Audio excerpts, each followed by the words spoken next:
Brenda Quintana coming to you from the Beehive. Today I'm going to show you how to make this beautiful card using the Floral Phrases Bundle. The Floral Phrases Bundle consists of the Floral Phrases stamp set and the detailed floral thinlits.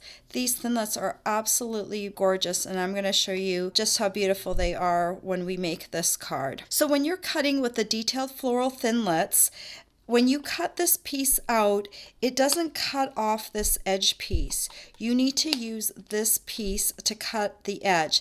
And the cool thing about this is it flips from this side to this side, so you can use it to cut the edges on both of these sides. So to show you just how cool this is, let's just go ahead and make the card.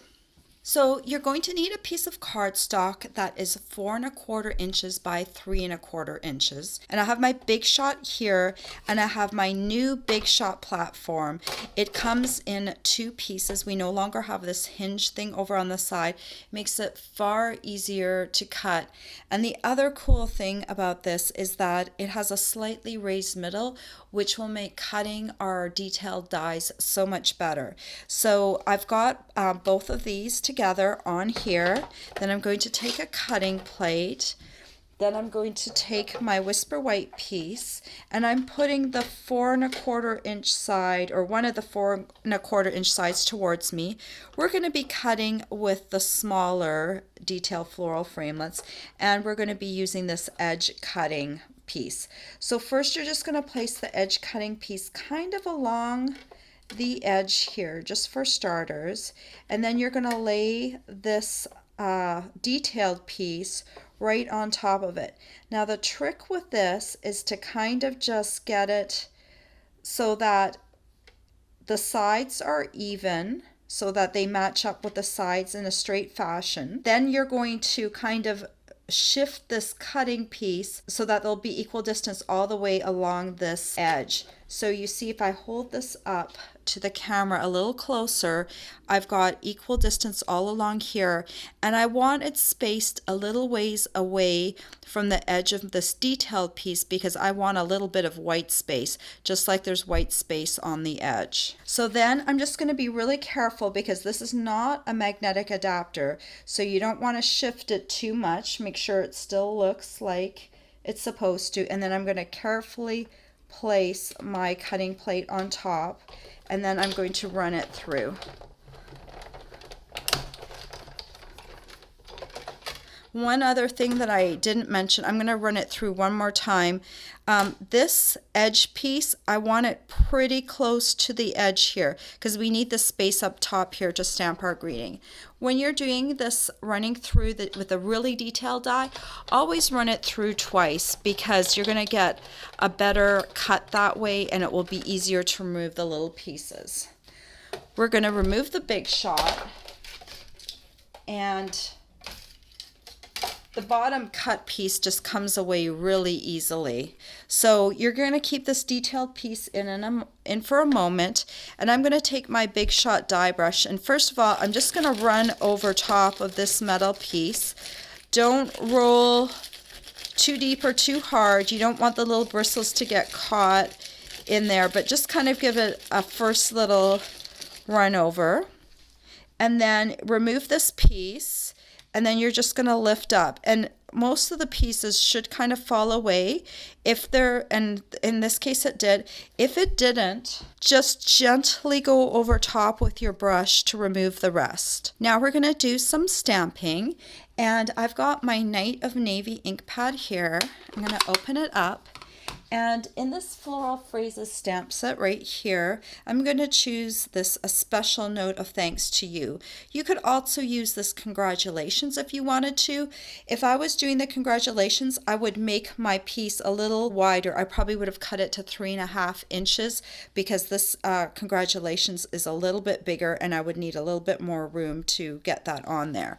So I've already got it on a stamp, and I'm just going to ink it up in my Night of Navy ink pad. Tap, tap, tap, tap, tap. And I want to stamp this fairly close to the top. Make sure it's the correct way around. Distance on either side. And then I'm just going to stamp it down like that. Then the next thing we want is we need our card base. And I've already cut this piece to 11 inches by 4¼ inches. And then I scored it in half at the 5½ inch mark. Now all I have to do is fold it along the score line and use my bone folder to smooth out that fold and make it flat. I want to stamp a little border stamp up near the top, and again this stamp is from the Floral Phrases stamp set. It's right down here. I've put it on a block already. I'm going to bring in my Night of Navy ink pad again. Let's put it over here on this side, and then I'm just going to ink it up.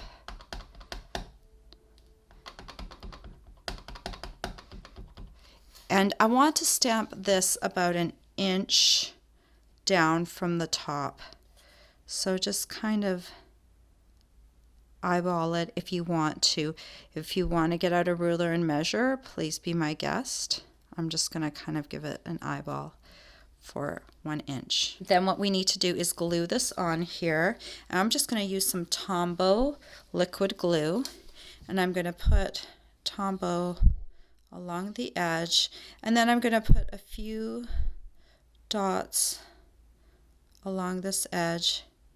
The smaller you make them, the better, because the glue can ooze out a little bit. And then you're just going to adhere this right below your stamped border, like that. We're going to need some ribbon, and this is the great thing about this card. Any ribbon that's about 3/8 of an inch to 1/2 inch will work well. This ruched ribbon is just absolutely gorgeous. This one is the Sweet Sugarplum ruched ribbon. And we're going to need just a little bit over 12 inches to make it easy for us to tie it around and cut it. So give yourself maybe about 13 inches. And then you're just going to take it and wrap it around the card, and I want mine centered,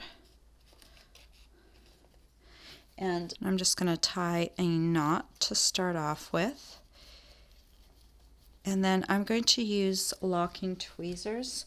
I got these at a beading section in a craft store. When you squeeze them and let go, they lock in place. It's like having a finger to hold your ribbon. And then I'm going to come around again and tie a little knot like that. And then I can remove the locking tweezers and tighten my knot a little bit more. And then I just take my scissors and just straighten out the ends, or angle cut the ends a little bit like that. And there you go, a really pretty thank you card, and it really didn't take us very long to make it all. All the supplies you'll need to make this beautiful card are available for purchase on my blog. I hope you've enjoyed this tutorial. Bye for now.